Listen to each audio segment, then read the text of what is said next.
Okay. प्रभु यीशु मसीह के नाम में एक बार फिर से आप सबको नमस्कार, सलाम। आशा करते हैं कि आप सब लोग ठीक-ठाक होंगे, विशेष करके इस कोविड-19 पोस्ट कोविड-19 के सेकंड वेव में। और परमेश्वर का धन्यवाद हो कि इन तमाम सारी बातों के बावजूद भी हम इस तरह से मिल सकते हैं और परमेश्वर के वचन को मिलकर के अध्ययन कर सकते हैं। और पिछले कई महीनों से हम लोग दूसरा तिमुथियुस का अध्ययन कर रहे हैं और उसी क्रम में आज हम लोग दूसरा तिमुथियुस और उसका 2 अध्याय, उसके 16 से लेकर के 19 पद का अध्ययन करेंगे। और जो आज मेरे खंड का मुख्य विषय है, इंग्लिश में अगर मैं उसे कहूँ तो वो इस प्रकार से है, a advice to avoid a useless argument in a elders life. Hindi में कहेंगे तो एक पासवान के जीवन में अर्थहीन संवाद से दूर रहने की सलाह।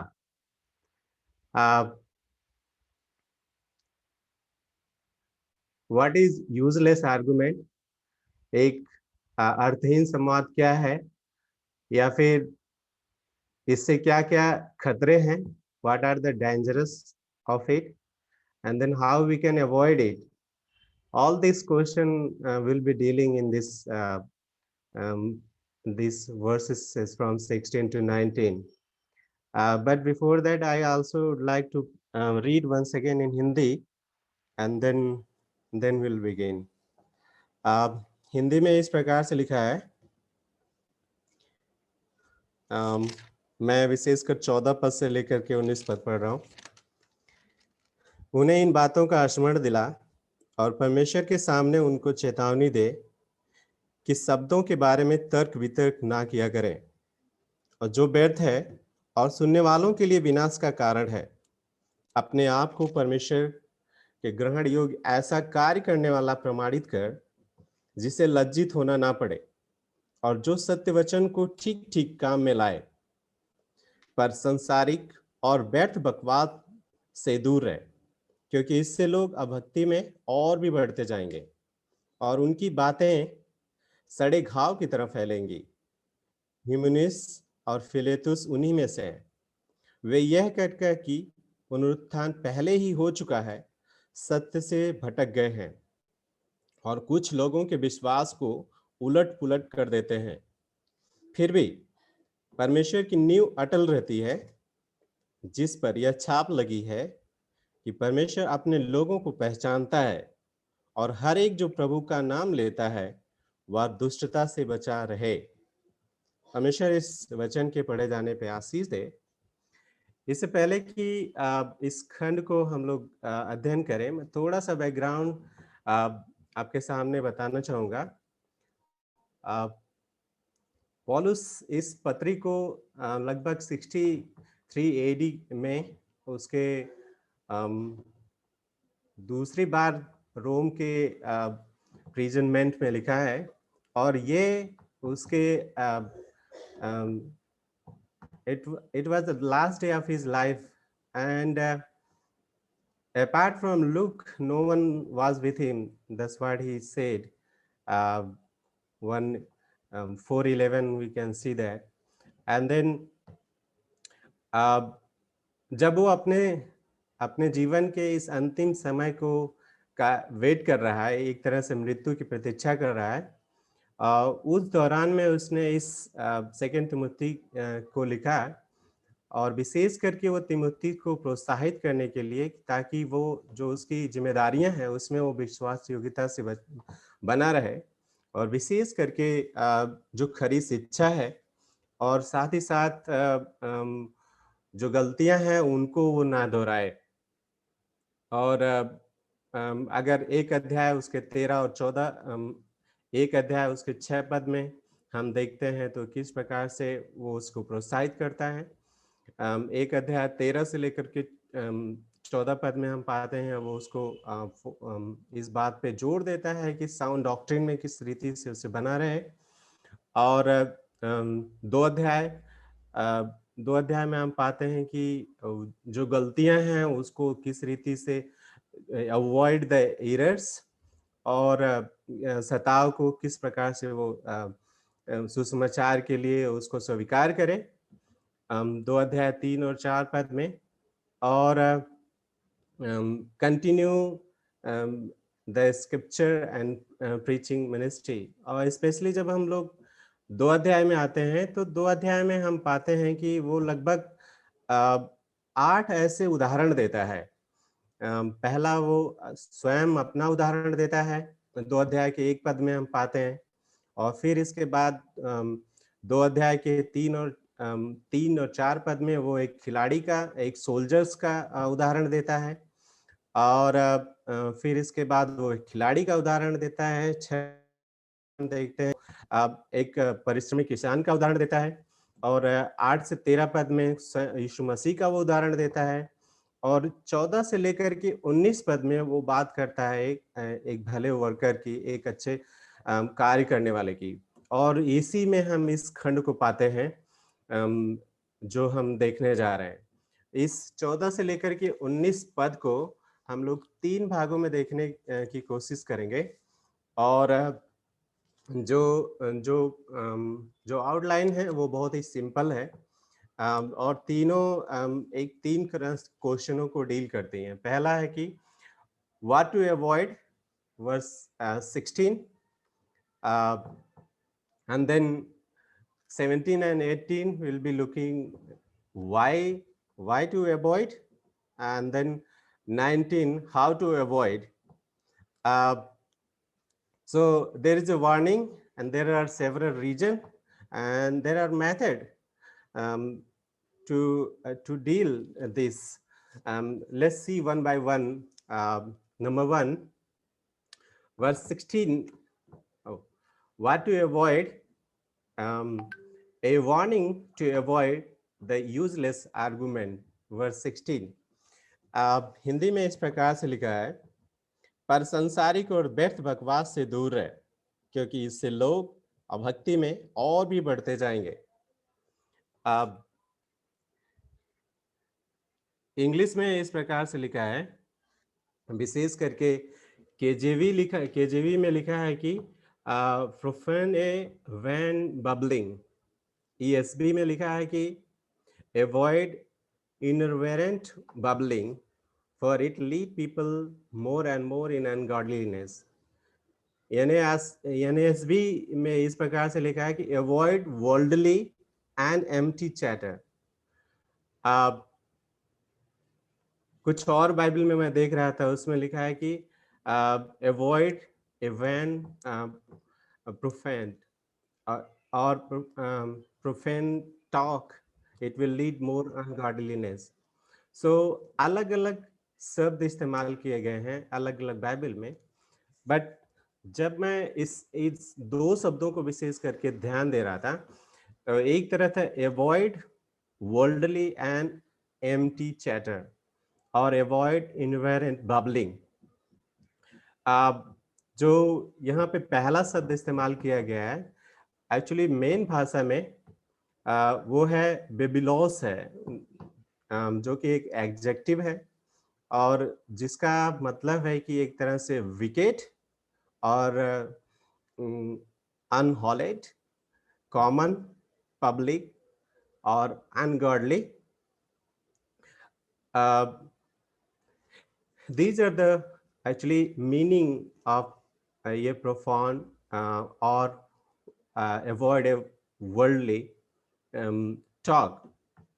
और सेम शब्द हम पहले तिमुथियुस 1 अध्याय उसके 9 पद में भी पाते हैं। मैं आपके लिए जल्दी से पढ़ना चाहूंगा, और यहाँ पे इस प्रकार से लिखा है 1 अध्याय के 9 पद में, जिसने हमारा उद्धार किया है और पवित्र बुलाहट में बुलाया, हमारे कामों के अनुसार नहीं, परंतु अपने ही उद्देश्य और अनुग्रह के अनुसार मसीह यीशु में आनंद। 1 अध्याय उसके 1 के 9 पद में, मैं 2 अध्याय पढ़ रहा था, यहाँ पे इस प्रकार से लिखा है 1 अध्याय के 9 पद में, इस तथ्य पर ध्यान देकर कि व्यवस्था धर्मी के लिए नहीं, परंतु निरंकुशों, उपद्रवियों, भक्तिहीनों, पापियों, अशुद्धों, अधर्मियों तथा माता पिता की हत्या करने वालों, हत्यारों, अम, तो यहाँ पे एक लिस्ट दिया गया है जिसमें ये सेम इंग्लिश में जो शब्द इस्तेमाल किया गया है वो सेम प्रोफाउंड और सेम शब्द इस्तेमाल किया गया है, जिसका मतलब है कि एक तरह से जो विकेड है या भ्रष्ट है या जो अपवित्र है, जो कॉमन है, जो सांसारिक है, अम, विशेष करके वो कह रहा है कि अम, इसको इसको अवॉइड करने के लिए जो दूसरा शब्द है विशेष करके बबलिंग बबलिंग शब्द है, वो ग्रीक भाषा में किनोफोनिया शब्द है जो कि एक नाउन है, जिसका मतलब है कि एम्प्टी साउंडिंग। और एक तरह से हम बोल सकते हैं कि अ, अर्थहीन बातें या ऐसी बातें जिसमें कोई अर्थ नहीं हो। तो विशेष करके जो पौलुस है वो तीमुथियुस को इस बात के लिए वार्निंग दे रहा है। इसी अगर क्रम में हम 2 अध्याय में ही देखें तो अ, इसके पहले ऑलरेडी उसने विशेष करके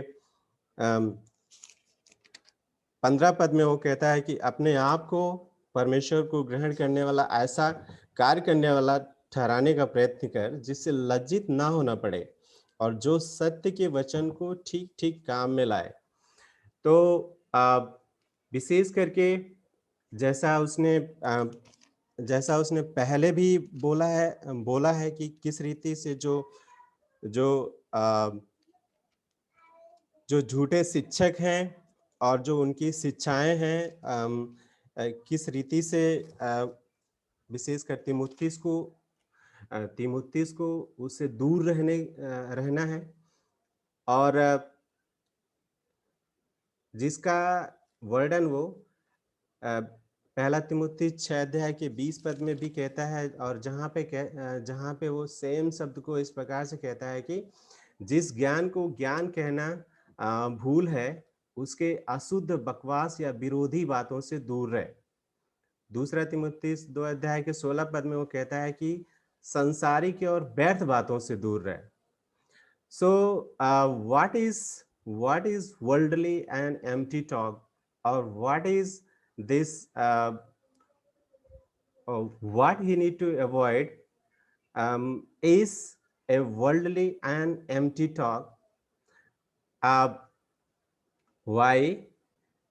जैसे हम लोग अगर नॉर्मली भाषा में बोलते हैं तो which is kind of A common, usually कई बार होता है कि अगर मैं एक व्यवहारिक उदाहरण दूं तो कई बार होता है कि अम, कहीं पर भी अगर किराए का घर लिया जाता है तो एक होता है कॉमन टॉयलेट बाथरूम जो हर एक के लिए नॉर्मल, और दूसरा है पर्टिकुलर जो कि इस विशेष करके एक व्यक्ति के लिए होता है।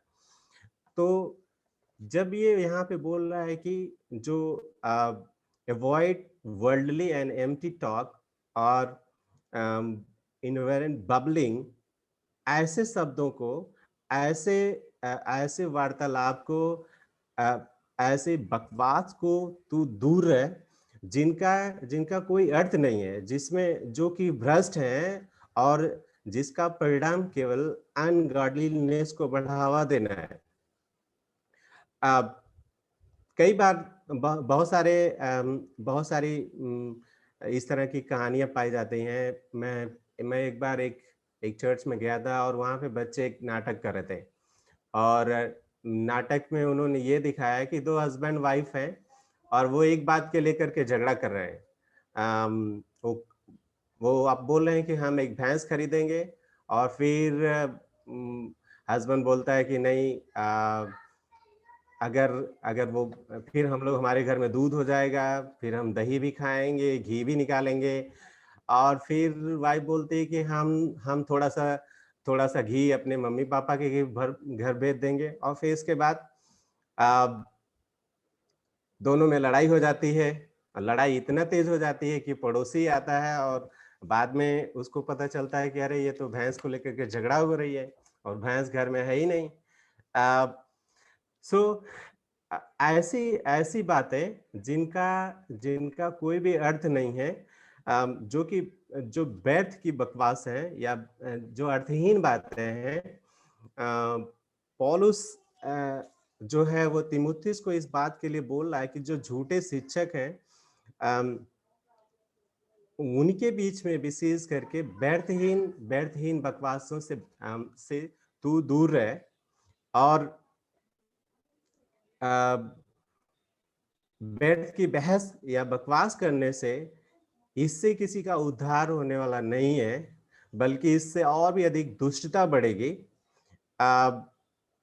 Heresy cannot save or sanctify anyone. So it is better to avoid and keep away from it. Why? Because it leads to ungodliness. So being as a minister of God's word, for us, it is also a warning to pay attention on this useless argument. Sometime we try to win to somebody, and argument goes on and on and on, which does not make any sense. So this reminds us that we should not make we should not make a empty talk or a useless argument which is not making any sense. When we move further in second verse 17 and 18, then he gives the reason why need to avoid. And verse 17 and 18, he talks about the danger of useless argument. Verse 17, it says, their talk will spread like gangrene among them, and Hymenaeus and Philetus are among them. Verse 18 says, men who have gone astray from the truth, saying resurrection already happened, and they upset the faith of some. Hindi में लिखा है कि उनकी बातें सड़े घाव की तरह फैलेंगी, और हिमेनियस और फिलेतुस उन्हीं में से हैं, और वे ये कह करके कि पुनरुत्थान पहले हो चुका है, सत्य से भटक गए हैं, और कुछ लोगों के विश्वास को उलट पलट कर दिया है. सो वाई नीड टू अवॉइड. 17 और 18 पद में हम 3 ऐसे कारण पाते हैं जो यहाँ पे पौलुस बोलता है कि क्यों अवॉइड करने की जरूरत है. और नंबर 1 है जिसमें से इसे इट स्प्रेड लाइक गंगेरेने. मैं कुछ अन्य बाइबलों में देख रहा था, तो उसमें जो शब्द इस्तेमाल किया गया है गैग्रेने,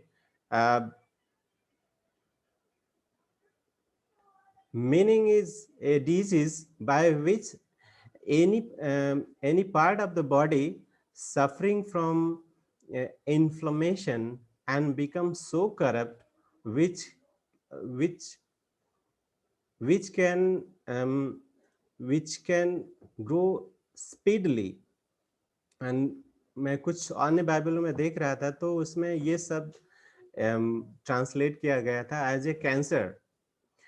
सो पॉलुस पहला कारण बता रहा है कि क्यों अवॉइड करने की जरूरत है, क्यों इन व्यर्थ या यूजलेस आर्गुमेंट को क्यों अवॉइड करने की जरूरत है, जो सबसे पहला डेंजर है, क्योंकि ये एक सड़े हुए घाव की तरह फैलते हैं, जस्ट लाइक ए कैंसर. मुझे याद है कि अभी कुछ समय पहले हमारे एक अंकल थे, और उनको हाथ में कैंसर हो गया था, और बार बार कुछ मुझे फोटो क्लिप भी भेजा था, और देखने में इतना ज्यादा वो डेंजरस था कि आप वर्णन नहीं कर सकते. और फाइनली उनका हाथ काट दिया गया ताकि वो घाव और ऊपर की तरफ ना बढ़ सके. लेकिन परिणाम ये हुआ कि हाथ काटने के बावजूद भी मुश्किल से मुझे लगता है कि शायद 1 महीना और वो जिंदा रहे हुए होंगे, लेकिन फाइनली उनकी डेथ हो गई। सो जो जो झूठी शिक्षाएं हैं वो ठीक इसी तरह से बढ़ती हैं, सड़े हुए घाव की तरह से बढ़ती हैं। अम, जिनको रोकना बहुत ही कठिन है। अ, जो दूसरे शब्दों में हम ये कहें कि useless argument with false teaching is like that only. It is a metaphor which Paul's used to explain the seriousness of false teaching. So false teachings are like that. It's like it is like a cancer which grows speedily and which corrupt whole body. Um, that's why he gives the first reason. This is why need to avoid the useless argument. Secondly, he goes further. He said, it leads people turn away from truth, and Hymenaeus and Philetus are among them. जो जो हिमनेस हैं और फिलिथुस हैं वो उन्हीं में से हैं। और जो पहला कारण हम यहाँ पे देखते हैं कि क्यों हमें अवॉइड करना है, क्योंकि ये सड़े घाव की तरह, जो झूठी शिक्षाएं हैं वो सड़े घाव की तरह फैलती हैं। और दूसरा चीज कि न केवल ये सड़े घाव की तरह फैलती हैं, बल्कि लोगों को सत्य से भटका देती हैं। और हिमेनेस और फिलेतुस उनमें से एक हैं, जिनका जिक्र पौलुस पहले भी कर चुका है। 1 अध्याय के 20 पद में, पहले तिमुथियुस 1 अध्याय और उसके 20 पद में पौलुस कहता है कि विशेषकर हिमेनेस के बारे में, कि इन्हीं में से हिमेनेस और सिकंदर, जिसे मैंने शैतान को सौंप दिया है कि उसे इस निंदा न करने का पाठ सिखाया जाए। फिलिटुस के बारे में हम दूसरा तिमुथियुस 4 अध्याय के 14 पद में हम देखते हैं, और वहां पे वो कहता है कि विशेष करके उसकी जगह सिकंदर का नाम दिया गया है कि सिकंदर ताम्रकार ने भी मुझे बहुत हानि पहुंचाई है, प्रभु उसके कार्यों के अनुसार उन्हें बदला दे। So look like just like Paul's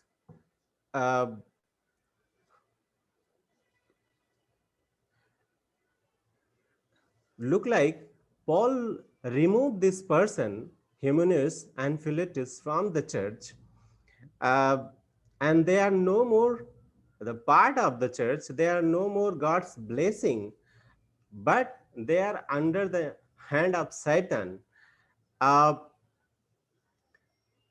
They are cut off from the body, and Paul has hand over them to the Satan. So पौलुस उन्हें शैतान के हाथ में सौंप दिया है, विशेषकर क्योंकि ये इस निंदा करते हैं, परमेश्वर की निंदा करते हैं, और विशेष करके उसके पुत्र की निंदा करते हैं। और मैंने सेम चीज को देखा है कि कई बार होता क्या है कि विशेष करके मुझे याद है एक परिवार के बारे में, काफी समय पहले जिसको चर्च से रिमूव कर दिया गया था, और फाइनली जब उसको चर्च से रिमूव करने के बाद उसकी ऐसी हालत हो गई कि यहाँ तक कि वो एल्डर्स को मरवाने के लिए भी उसने दूसरों को पैसे दे डाले। यहाँ तक वो बातें फैल गई, और परिणाम स्वरूप फाइनली वो चर्च से बाहर किया गया। But he is no more part of the body of Christ. So Hymenaeus और फिलेटुस, इनकी भी दशा यही है। सो why need to avoid the useless argument? First thing he said, it is like a cancer which grows rapidly. बहुत तेजी से ये फैलता है, और ये घाव सड़े हुए घाव की तरह फैलता है। दूसरा चीज, दूसरा चीज है कि ये लोगों को सत्य से भटका देता है और उनमें से हिमेनियस और फिलेटस उनमें से एक है।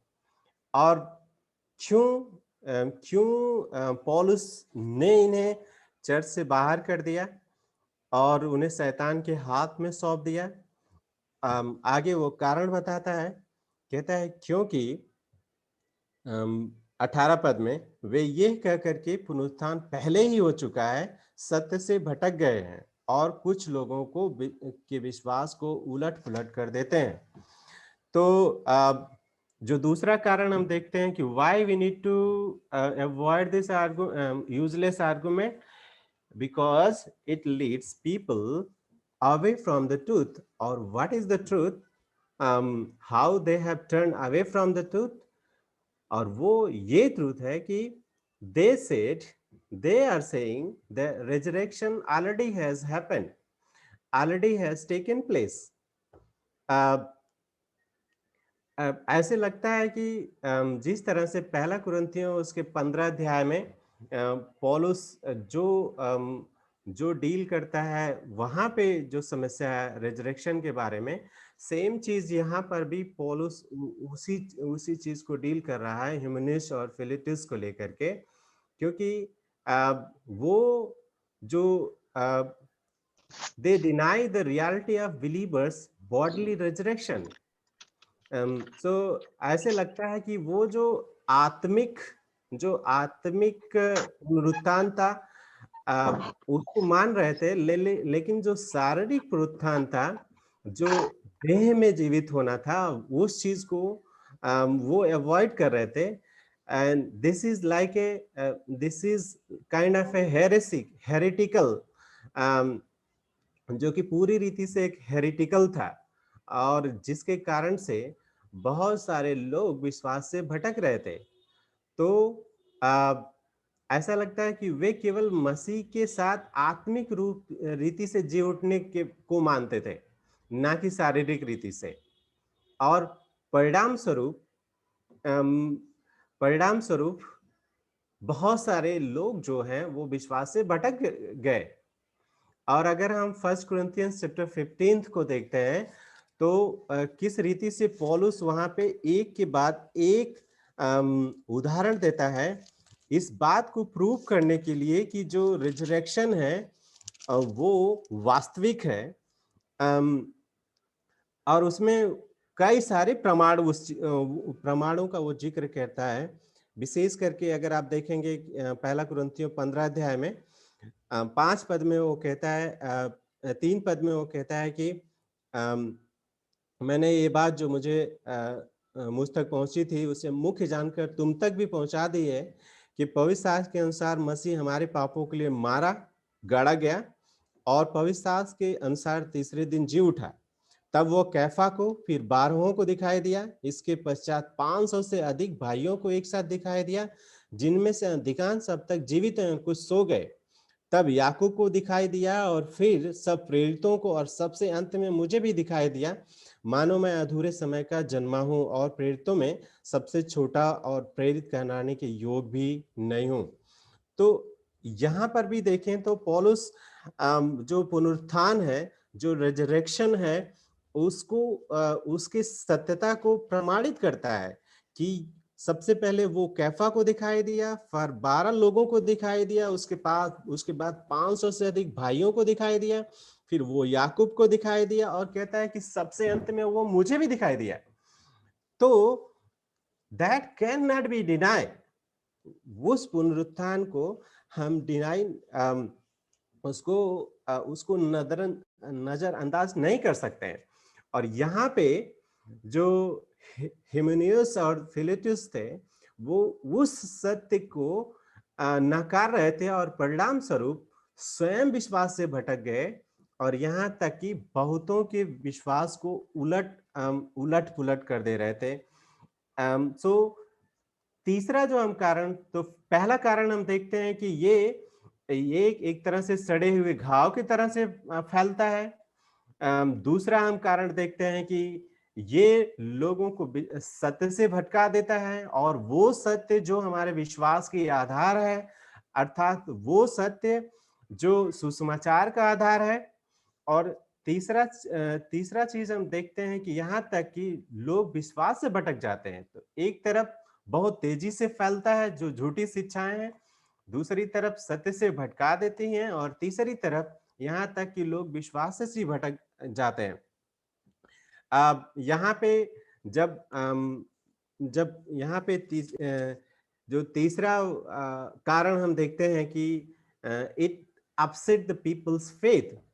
तो ये उनके बारे में बात करता है जो जिनके विश्वास वास्तविक नहीं थे, क्योंकि वास्तविक वास्तविक जो विश्वास है या जो जो सच्चा विश्वास है, उसे हम वो कभी भी भटक नहीं सकता है। और इसके कितने सारे हम बाइबल से उदाहरण देख सकते हैं।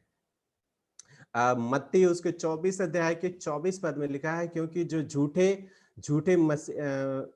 झूठे जो मसीह और नबी उठ खड़े होंगे और बड़े बड़े चिन्ह, यहाँ तक कि अद्भुत काम दिखाएंगे, यहाँ तक कि संभव हो कि वो चुने हुओं को भी भरमा दे। तो बाइबल इस बात को बताती है कि जो अंत के समय में झूठे मसीह और झूठे नबी उठ खड़े होंगे, यहाँ तक कि संभव है कि वो चुने हुओं को भी भरमा देंगे। सो जो यहाँ पे भटकने की बात कर रहा है, विशेष करके विश्वास में, तो ये एक तरह से ऐसे ऐसे विश्वास की, ऐसे फेथ की बात कर रहा है जो जो वास्तविक नहीं है। इवन 4 अध्याय के 10 पद में हम पौलुस जिक्र करता है देमास के बारे में, और देमास के बारे में वो कहता है कि जो देमास है वो इस संसार के मोह में पड़ करके मुझे छोड़ दिया है। 4 अध्याय के 10 पद में, क्योंकि देमास ने इस संसार के मोह में पड़ करके मुझे छोड़ दिया और थिस्सलुनीकियों को चला गया।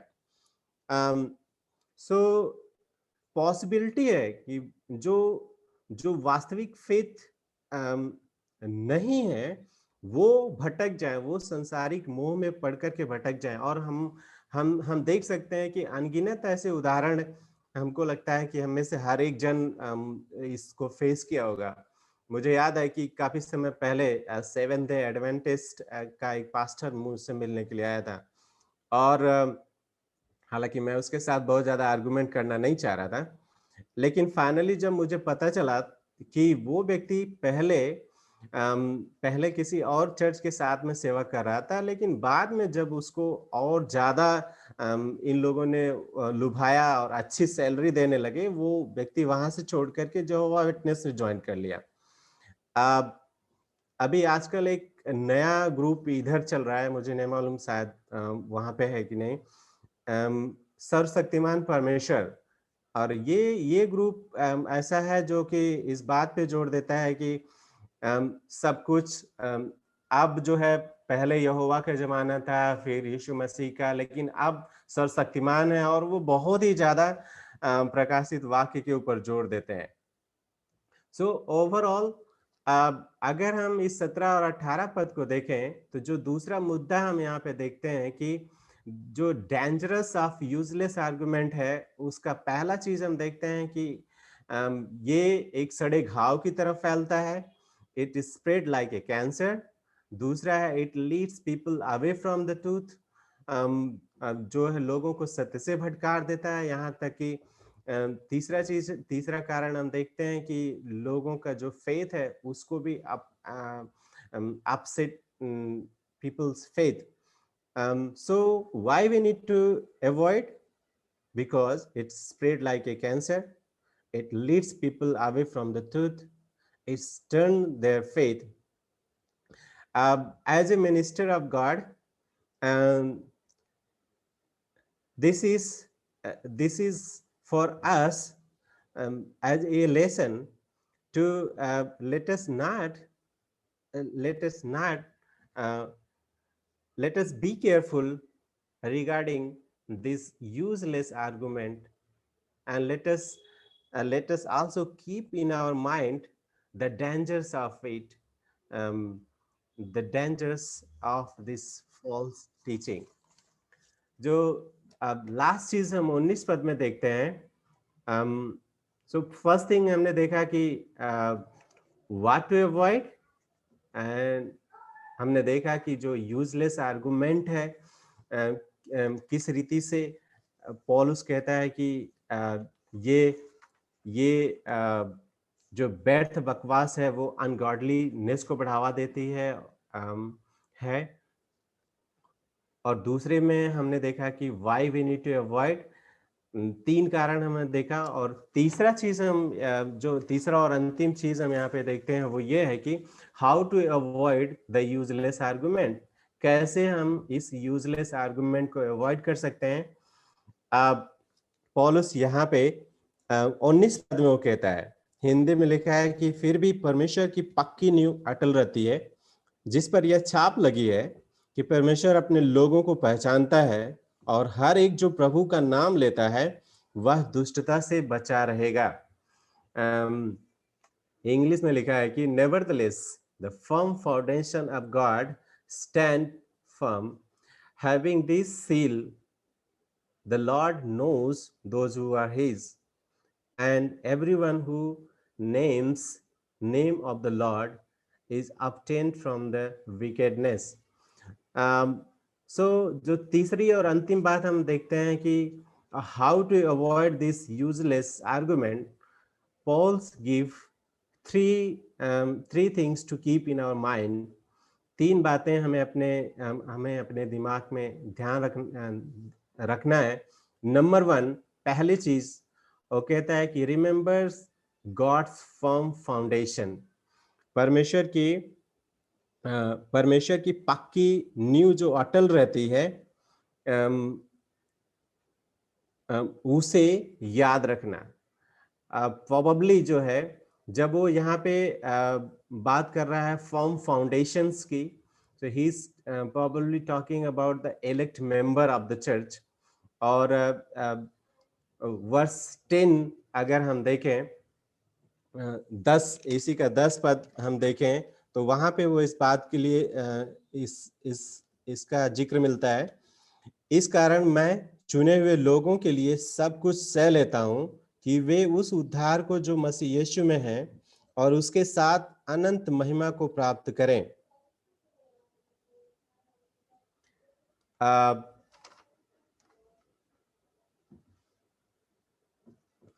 He said, for this reason I endures all things for the sake of those who are chosen, so that they may also obtain the salvation. So the why I'm saying this is talking about the elect member of the church, because he's quoting here those who are chosen.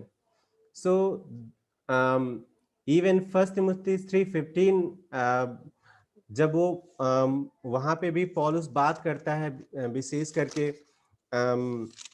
उसे भी मैं आपके लिए पढ़ रहा हूँ। पहला तिमुथी 3 अध्याय उसके 15 पद में, और वहां पे वो कहता है कि यदि मेरे आने में विलंब हो तो तुझे मालूम रहे कि परमेश्वर के परिवार में जो जीवित परमेश्वर की कलेसिया और सत्य का स्तंभ और आधार है, तेरा व्यवहार कैसा होना चाहिए। सो believer are the member of household of God. In spite of all this false teaching, God's firm foundation, which is church and the chosen member, will stand.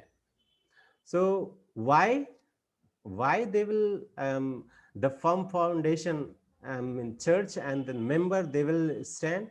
Paul gives a reason. The first reason he says, the Lord knows those who are his. परमेश्वर अपने लोगों को जानता है। और ये एक quotation है जो कि हम गिनती उसके 16 अध्याय 5 पद में पाते हैं। और वो चीज हम यहाँ पे देखते हैं जो पौलुस यहाँ पे कोट कर रहा है दूसरा तीमुथियुस 2 अध्याय में, कि परमेश्वर अपने लोगों को पहचानता है। और अगर आप गिनती उसके 16 अध्याय 5 पद में अगर आप देखेंगे तो वहां पे कोरह परिवार है जो कि बलवा करता है, और विशेष करके मूसा और मूसा के सामने वो आकर के इस बात के लिए मांग करता है कि मैं 3 पद पढ़ रहा हूं कि बहुत हो चुका, मंडली का हर व्यक्ति पवित्र है और उसके मध्य तुम अपने आप को क्यों ऊंचा ठहराते हो। सो अगर 16 अध्याय का मैं 35 वर्ष पढ़ूं तो वहां पे लिखा है कि फाइनली ऐसा हुआ कि जो कोरा का परिवार था, भूमि उसके संपूर्ण घर को निगल गई और वे सब के सब नाश हो गए। तो जो जो पौलुस यहाँ पे कारण बताता है कि क्यों जो परमेश्वर की नींव है वो स्थिर रहेगी, क्योंकि परमेश्वर अपने लोगों को जानता है। और वहां पे गिनतियों में हम एक जीता जागता उदाहरण देख सकते हैं कि किस प्रकार से परमेश्वर ने जो कोरा का परिवार था उसको नाश कर दिया, क्योंकि वे ये डिमांड कर रहे थे कि जो जो मंडली का हर व्यक्ति पवित्र है और परमेश्वर उसके मध्य में है। केवल मूसा ही इस काम के योग्य नहीं है, केवल हारून ही इस काम के योग्य नहीं है, और फाइनली इस के कारण से परमेश्वर ने उन्हें नाश कर दिया। सो परमेश्वर अपने लोगों को जानता है। God not only choose his people but he also knows his people। और यहाँ पे जो नो शब्द है, ये सेम शब्द इस्तेमाल किया गया है जो जेनेसिस 4:1 में आदम के लिए इस्तेमाल किया गया है कि Adam knew his wife and she bore a son. In another word हम ये कहें कि आदम अपनी पत्नी के को जाना और वो प्रेग्नेंट हो गई या वो गर्भवती हो गई। So just like a husband have a intimate relationship with his wife, same way God has a intimate relationship with his people। and हम अनगिनत इसके उदाहरण देख सकते हैं। कुछ जो है मैं आपके सामने ये बताना चाहूंगा। यूहन्ना 10 अध्याय और उसके 27 पद में हम देखते हैं यीशु मसीह कहते हैं कि मेरी भेड़ें मेरी आवाज सुनती हैं, मैं उन्हें जानता हूं और वो मेरे पीछे चलती हैं। 28 पद में कि उन्हें वे मेरे हैं और वे कभी नाश नहीं होंगे, ना कोई उन्हें मेरे हाथों से छीन सकता है। So God knows his chosen one before the time began। So give Paul gives the method why need to keep remember how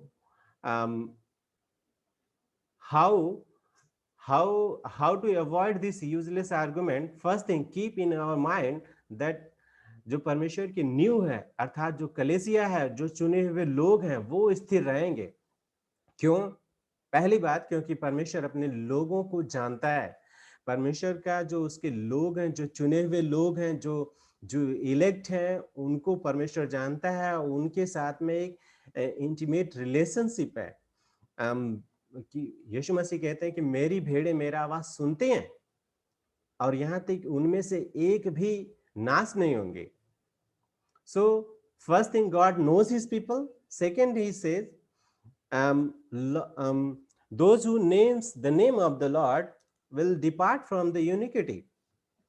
means फिर से ये चीज हम गिनतियों 16 अध्याय और उसके 26 पद में पाते हैं, जहां पे मूसा सारी मंडली के सामने कहता है कि तुम इन दुष्टों के तंबुओं से दूर हो जाओ और उनकी किसी भी वस्तु को ना छूना, और कहीं ऐसा ना हो कि तुम भी उनके पापों के कारण नाश हो जाओ। So this reflect the second mark of God ownership of the believers which they pursued the holiness। पहला कुरिन्थियों 6 अध्याय 19 पद में हम पाते हैं, वहां पे इस प्रकार से लिखा है कि क्या तुम नहीं जानते कि तुम परमेश्वर के मंदिर हो और मूल्य देकर के खरीदे गए हो, इसलिए अपने शरीरों के द्वारा परमेश्वर की महिमा करो। Means those who are his, those who belongs to God, they will depart from iniquity। Why? Because दे क्योंकि वो लोग दाम दे करके खरीद लिए गए हैं। ठीक इसी रीति से पहला पत्रस और उसके हम 1 अध्याय 15 पद में पाते हैं कि परमेश्वर कहता है कि जैसे मैं पवित्र हूं, जैसे तुम्हारा बुलाने वाला पवित्र है, वैसे तुम भी पवित्र बनो। तो जो आधार है वो परमेश्वर है।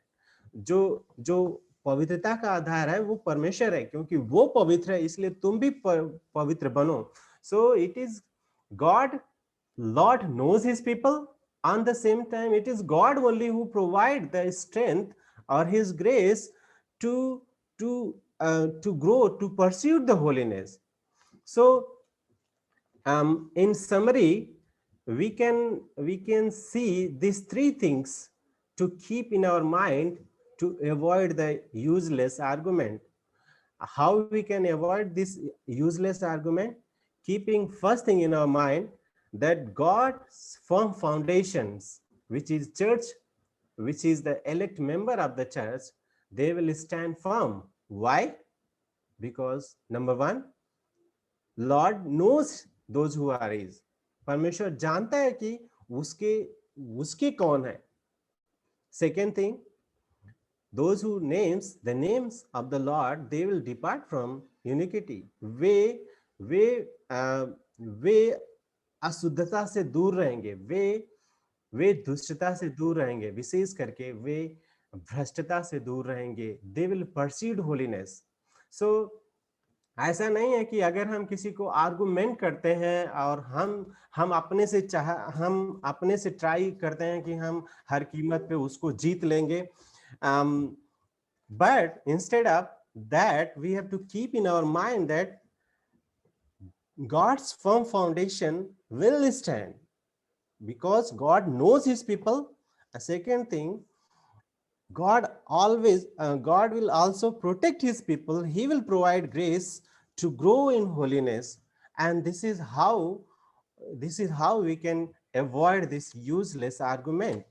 So once again, in summary, uh, this is a advice to Timothy, um, a, to avoid a useless talk being as elders.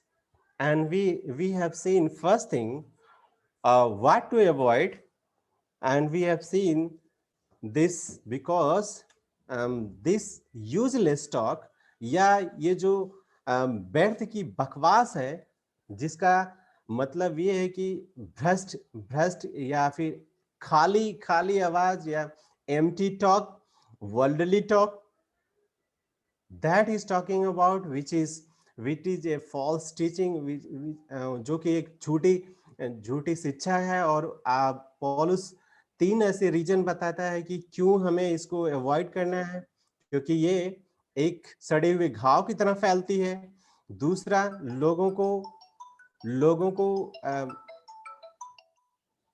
लोगों को सत्य से भटका देती है. और तीसरा चीज हम देखते हैं कि यहाँ तक कि लोग विश्वास से ही भटक गए. और आखिरी चीज में हम देखते हैं कि why we need to how we can avoid, जिसमें पहली चीज हम देखते हैं कि परमेश्वर की जो फर्म फाउंडेशन है, इट विल स्टैंड, वो स्थिर रहेगी क्योंकि परमेश्वर अपने लोगों को जानता है. और दूसरा चीज है, परमेश्वर अपना अनुग्रह देगा ताकि वे अंत तक पवित्रता में बढ़ते जाएं, पवित्रता में बने रहें. So being as a minister of God and his word, हमारे और आपके लिए एक प्रोत्साहन है कि let us be careful of making a useless argument which will never save anybody, any people, which will lead more ungodliness.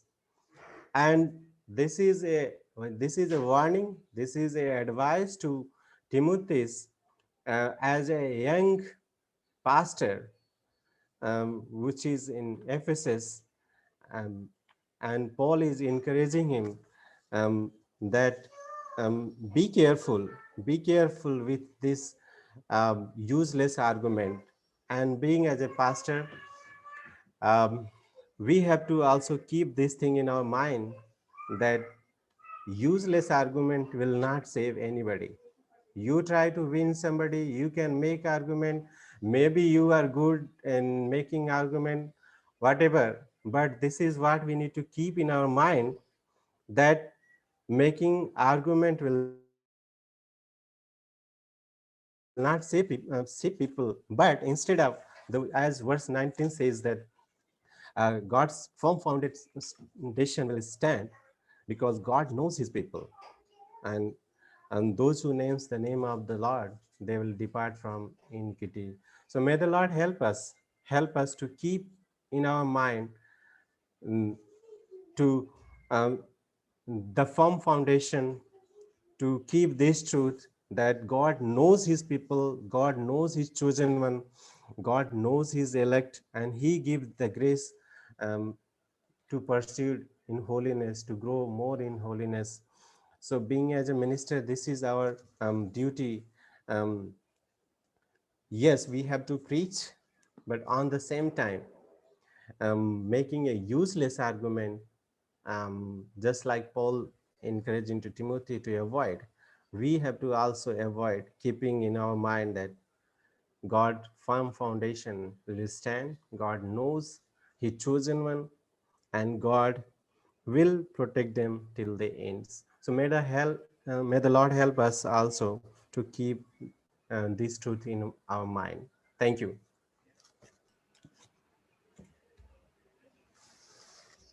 Thank you very much, Brother Gyan Prakash, for explanation of the scripture.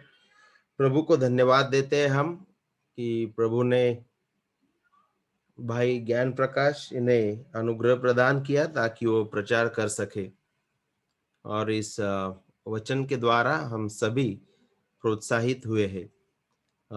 आगे का जो समय है वो चर्चा सत्र, प्रश्न और उत्तर का समय है। अगर इस संदर्भ पे किसी के प्रश्न हो तो वो पूछ सकते हैं। हमारे मध्य पास्टर्स है, भाई ज्ञान प्रकाश है, वो अधिक हमें मार्गदर्शन करेंगे।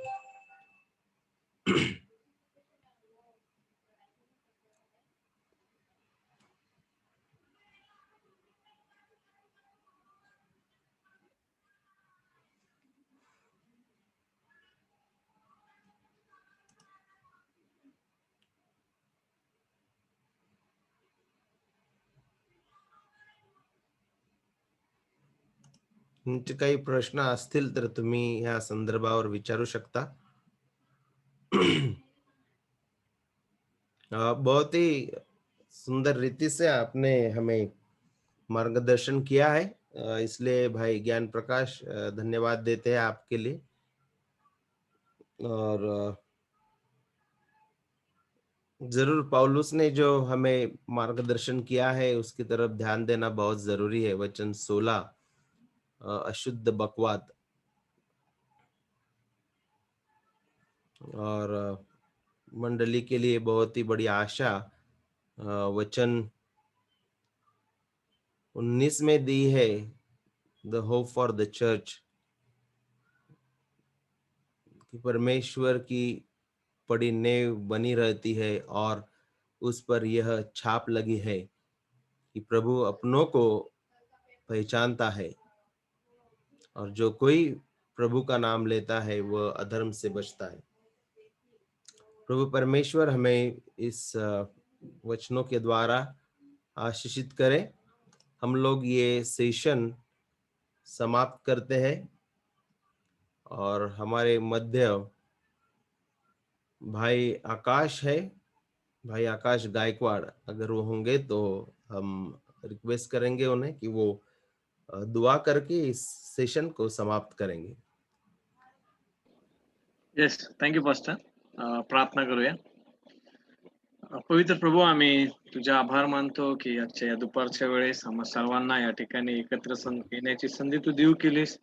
तसेच पवित्र प्रभू, पुन्हा एक वार तुझ्या वचनातून तुझ्या विषयी जाणून घेण्याची संधी आणि तू देऊ केलेल्या चेतवण्यांची आम्ही पुन्हा एक वार आमच्या दैनंदिन जीवनात आठवण करून देऊ शकतो, याबद्दल आम्ही तुझे आभार मानतो. होय पवित्र प्रभू, खरोखर आम्हाला विशेष सावधगिरी बाळगण्यास तू आम्हाला सहाय्य आणि मदत कर, की जेणेकरून पवित्र प्रभू आम्ही अनितीच्या रिकाम्या वटवटीपासून दूर राहून पवित्र प्रभू जे सत्य आहे त्या सत्याला धरून पवित्र प्रभू तुझ्या वचनाची घोषणा मंडळीच्या उन्नतीसाठी, त्याचप्रमाणे पवित्र प्रभू जे लोक तू आमच्या देखरेखीखाली ठेवलेले आहेस त्यांना आम्ही ख्रिस्ताच्या प्रतिमेत, ख्रिस्ताच्या रूपांतरात रूपांतरित करेपर्यंत पवित्र प्रभू तू आम्हाला विशेष मार्गदर्शन कर, की जेणेकरून तुझं वचन हे विशेष करून अधिकारवाणीने सत्य कळकळ ठेवून पवित्र प्रभू त्याची घोषणा करण्यास तू आम्हा प्रत्येकाला सहाय्य आणि मदत कर, की जेणेकरून पवित्र प्रभू ज्यावेळेस तू तुझ्या वधूला घ्यायला येशील त्यावेळेस नक्कीच कुठल्याही प्रकारचा दाग किंवा सुरकुती अशी नसलेली ती तुला आढळण्यास कारणीभूत ठरतील.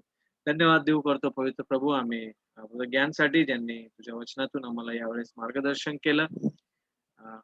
धन्यवाद देऊ करतो पवित्र प्रभू या स्त्रीसाठी ज्यांनी या प्रकारे या सर्व गोष्टी या ठिकाणी घडून येण्यास सहाय्य आणि मदत केलेली आहे त्याबद्दल आम्ही खरोखर यावेळेस तुझे आभार मानतो. सहाय्य कर पवित्र प्रभू आम्हाला या जगामध्ये जीवन जगत असताना तुझ्या सत्याला धरून आणि जिथे कुठे पवित्र प्रभू खोटं आहे त्याला उघडपणे त्याला आम्ही कशा प्रकारे चुकीचं आहे हे स्पष्ट करून सांगण्यासाठी तुझ्या वचनामध्ये आमचं लक्ष लावण्यास तुझ्या वचनामध्ये आम्ही स्थिरावलेले आणि मुळावलेले असे बनावे पवित्र प्रभू. त्यासाठी तू प्रत्येकाचा उपयोग करून आमच्या हातून झालेल्या सर्व पापांची तू आम्हाला क्षमा कर आणि तुझ्या गौरवासाठी जीवन जगण्यास आमचा तू उपयोग करून घे. ब्रदर रेवनाथ पोष्टी यांच्यासाठी आम्ही विशेष प्रार्थना करतो पवित्र प्रभू, जी त्यांची कोरोनाची टेस्ट पॉझिटिव्ह आलेली आहे त्यांना बरं लागण्यास सहाय्य पुरव. त्याचप्रमाणे त्यांचं कुटुंब सिस्टरना देखील आम्ही तुझ्या हाती सोपवतो बाप्पा. कोविड ड्युटी करत असताना त्यांचं विशेष तू संरक्षण कर. त्याचप्रमाणे इतर सर्व पाळक वर्ग आणि मंडळीतील सर्व लोक आम्ही तुझ्या हाती सोपवतो बाप्पा, की त्यांना देखील तू सुरक्षित ठेव, त्यांची देखील तू काळजी तुझ्या गौरवासाठी तू कर. धन्यवाद देऊन ही स्नानाची प्रार्थना विनंती आमचं प्राणनाथ प्रभू येशू ख्रिस्त याच्या गोड आणि पवित्र नामात मागतो म्हणून तो ऐक बाप्पा. आमेन. आमेन. आमेन. आमेन.